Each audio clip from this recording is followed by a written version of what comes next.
Video के साथ सुनते हैं जाड़े की दबा।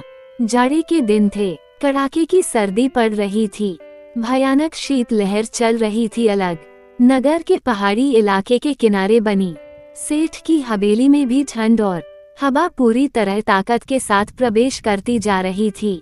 सुबह सुबह सेठ जी को अचानक ठंड लगी। उन्हें बहुत कपकपी चढ़ी और तेज बुखार हो गया। सेठानी ने अपने बड़े लग के ज्ञानचंद से कहा, बेटा, हमें ऐसा लगता है तुम्हारे पिताजी को भारी ठंड के कारण बुखार चढ़ गया है। तुम पड़ोस के डॉक्टर रामनाथ से अपने पिताजी के लिए दवा लेकर आओ। ज्ञानचंद खुद सर्दी से परेशान होकर अपने आप को कंबल से ढके हुए बैठा था। वह पिछले ही दिनों छुट्टी लेकर घर पर आया था। वहाँ घर के दोनों नौकरों को कोसने लगा। कुछ ही क्षणों में ज्ञानचंद कंबल से बाहर निकला। उसने घर का दरवाजा खोलकर जब बाहर देखा तो सर्दी, शीतलहर और कोहरे का भयानक प्रकोप देखकर घबरा उठा। उसकी हिम्मत नहीं हुई कि वहां बाहर निकल जाए। अचानक ज्ञानचंद के दरवाजे पर एक आदमी भीख मांगने के लिए आया और बोलने लगा, सेठ जी, मैं बहुत भूखा हूँ, मुझे कुछ खाने के लिए दे दीजिए, आपकी बहुत बड़ी मेहरबानी होगी। ज्ञानचंद ने जब उस भिखारी आदमी को देखा, उसके शरीर पर केवल तौलिया है, फिर भी उसे ठंड नहीं लग रही थी। ज्ञानचंद ने सोचा, मुझे इसकी मजबूरी का फायदा उठाना चाहिए। उसने कहा, देखो भाई, मैं तुमको भरपेट भोजन तो खिला दूंगा, लेकिन तुमको हमारे लिए एक काम करना होगा। पड़ोस में एक डॉक्टर साहब रहते हैं, उनसे हमारे पिताजी के लिए बुखार की दवा लेकर आओ। हमारे पिताजी को ठंड देकर बुखार आ गया है, और साथ ही एक कागज पर दवा का नुस्खा भी लिखवा कर लाना।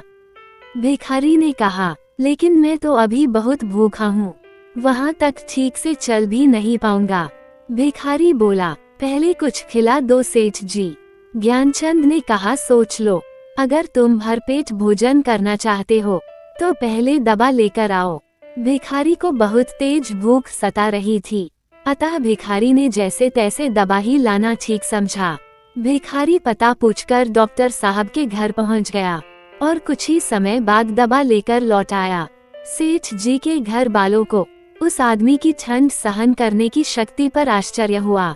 सेठ जी ने सोचा, क्यों न हम इस आदमी को अपने घर पर नौकरी पर रख ले, ताकि कड़ाके की सर्दी में भी वहाँ घर बाहर के सभी काम करेगा। अब ज्ञानचंद ने उस भिखारी का नाम पता पूछकर उसे नौकरी पर रख लिया। उस भिखारी का नाम गोपाल था और पड़ोस के गांव का ही रहने वाला था।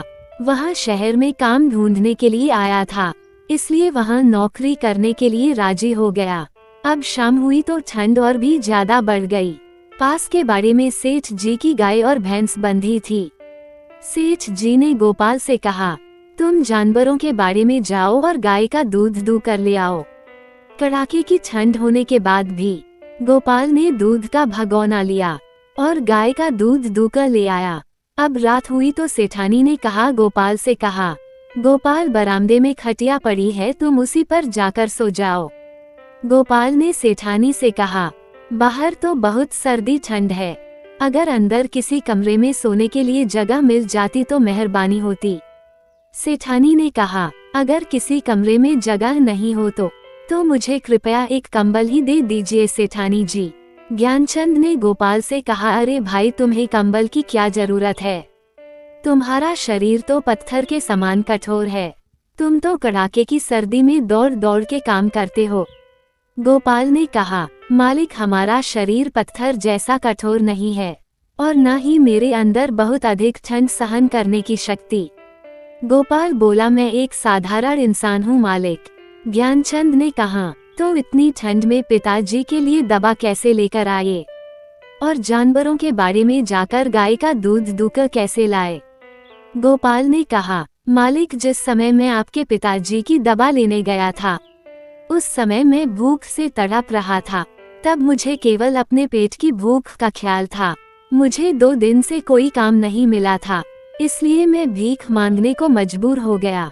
अगर मैं ठंड सर्दी का ख्याल करता तो मालिक, मैं अपने पेट की भूख कैसे मिटाता? ज्ञानचंद ने गोपाल से कहा, जब तुम गाय का दूध दूहने गए थे तब मेरे मन में कृतज्ञता का भाव था। मालकिन ने भरपेट खाना खिलाकर मेरी भूख मिटाई थी। उस समय यहाँ सोच रहा था कि मैं भूख मिटाने वाले का इतना छोटा सा काम भी नहीं कर सकता क्या। यही सोचकर मैं गाय का दूध दूह कर ले आया, लेकिन अब मुझे पूरी तरह से ठंड जाड़ा लग रहा है। गोपाल ने कहा, मालिक बिना कंबल के नहीं रह सकता। ज्ञानचंद और उसकी माँ सेठानी को सारी बातें समझ में आ गई। ज्ञानचंद ने गोपाल से कहा, गोपाल तुम बहुत ही बुद्धिमान हो, आज से तुम कमरे में सोया करोगे। इतना कहते ही सेठानी कंबल लेकर आ गई और गोपाल को कंबल दे दिया और गोपाल को नौकरी के साथ घर के एक कमरे में रहने के लिए जगह भी मिली। अब गोपाल बहुत खुश हुआ। ये कहानी कैसी लगी कमेंट में अवश्य बताएं।